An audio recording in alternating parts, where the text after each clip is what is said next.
Greetings comic lovers and welcome back to Casually Comics, the channel where we chat all things comics, from reviews of comics new and old to history to anecdotes to really wherever our whims take us. Nocturna is back. You see, this is why I say at the time of this recording in all these videos, so that you check the date. We've talked about Nocturna before, focusing heavily on her classic pre-Crisis on Infinite Earths iteration. The version of her that was trying to seduce Batman and Bruce Wayne, but mostly Batman. Also the version who tried to adopt Jason Todd, who vanished in a hot air balloon. We also touched on her New 52 iteration, and also briefly on her post-Crisis on Infinite Earths iteration, but the New 52 had more meat to it. In this version, she was a vampire proper and got involved in that dark, abusive relationship with Batwoman, otherwise known as the lesbian vampire rape arc. She's one of those characters who is always waxed and waned, meaning she'll pop up, be heavily utilized for an arc or two, and then vanish. Oftentimes for periods of years. Well, she's back, or at least a version of her is. She's on the 2021 iteration of the Suicide Squad. Why? Cause, I mean, Connor Kent is there too, you know, Superboy. The dark t-shirt jeans Superboy. Not the now once again cool, what's come around to be the e-boy look Superboy. It's an interesting squad. If you're interested in checking out those past Nocturna vids to catch you up, I will of course have cards and links. But for now, let's take a look at what she's doing on the Suicide Squad. Before we get started, I'm Sasha, and if you're enjoying this content, you know what to do. Hit that like button, hit the subscribe button, and if you're feeling so inclined, hit that join button.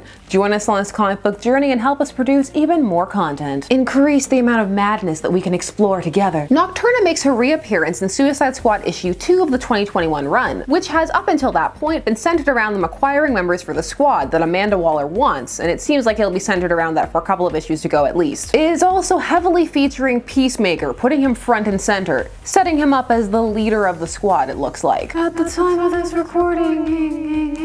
Issue 2, written by Robbie Thompson, with art by Eduardo Pansica, even begins with a short recap of his backstory, which shows us that we're dealing seemingly with his first ever origin, the Charlton Comics one, but with some images showcasing that he may have been on some of the teams from the 80s, like Checkmate. We also did a video on Peacemaker, an overview of his origins, the original Charlton one and then his revamp in the 80s after he'd been purchased by DC Comics. So if you're interested in that, again, card and links. I do like that his dialogue boxes have the little upside down dove symbol from his costume at the corner. It's a good idea for these team books where you have multiple characters to try and avoid confusion. Although in this book you don't really need to because he does most of the talking. Also his dialogue boxes are red, so you know. Still, I'm a fan of the demarcation. The squad needs some rescuing, and so they send in the reserve members to come and get Peacemaker and, well, the remaining members of the squad, which is basically him and Talon. They were trying to escape with Talon from Arkham Asylum. This is because they want him for the team. Sorry, squad. Villain fam. DC Comics proudly presents, that's right, proudly, not shamefully, Suicide Squad in Assault on Arkham Part 2. So here there's a lot of tie-in slash horizontal maneuvering marketing going on. For one, there's the pushing of the Suicide Squad, because at the time of this recording, there is a second Suicide Squad movie coming out in August of 2021. But the name of this arc is referring to the animated film Assault on Arkham, which was a well-received outing in the direct-to-video DC movie releases. It's really solid and hits the whole Suicide Squad having a zany adventure while still being serious. It balances its tones quite well. It's on this page where we see all the players that we get our glimpse of Nocturna, aka Natalia Metternich, some kind of low-rent vampire, no regard for human life, perfect for this mission. Ouch, low-rent vampire. I get that this is the Peacemaker's thought process, so you're seeing the characters as he sees them, which is also potentially why they have that demarcation, so you maybe don't think that, oh, this is what the story thinks of them, this is just Christopher's ideas. Because he's flippant and judgmental and arrogant, and that comes across in how he assesses the rest of the team. However, it's been a while since Nocturna popped up in any capacity, as a main member of something. So to have even some kind of semi-spotlight and focus on her like this may be the first time for some readers. So that could have been her introduction to some of them. It's just a little dismissive of her C-level, yes, but still interesting history. Low-rent vampire is not how I would describe what happened in the New 52. Although if you glanced at it after her big Batwoman arc where she was just kind of flitting around, I can see why that description might be employed. She is a good choice of a character to try and repurpose and bring forward once more. Have new life breathed into her.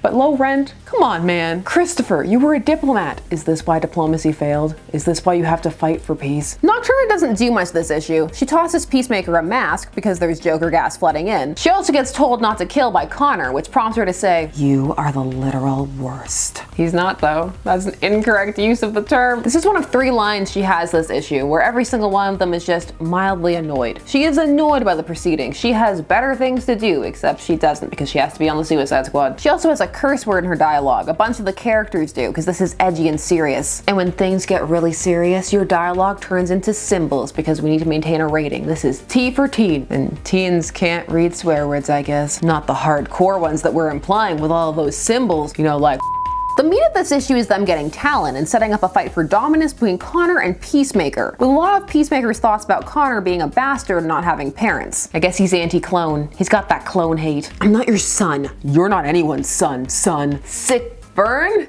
Yeah, take that, Connor, for not having a dad. Except he does, because he has two, technically. Omniverse, that's canon again. The issue ends with Waller having set her sights on her next target for the team. So far, slow burn for this 2021 outing of the team so far. We're still not exactly certain what they're looking for overall or why they need to gather these specific team members as of yet. I'm still reeling at that Peacemaker knocks out Superboy panel. But yes, Nocturna is back. Will she do anything? That remains to be seen. But I noticed and thought I'd share. I care about Nocturna. Plus, now you've had a brief glimpse at the 2021 Suicide Squad, so you can decide if you need to jump into that. Share your thoughts. Are you reading this book? Would you describe Nocturna as a low-rent vampire? If not, what would you describe her as? Do you believe that Peacemaker could take a Connor who's weakened by kryptonite? Tell me things. Put them down below. While you're down there, please do all the YouTube things. Like, share, comment, subscribe, and hit the bell notification so that you never miss a vid. Thanks so much for taking some time out of your day to spend it discussing comics with me. I always appreciate it, and I will see you again soon. My shirt's a pineapple.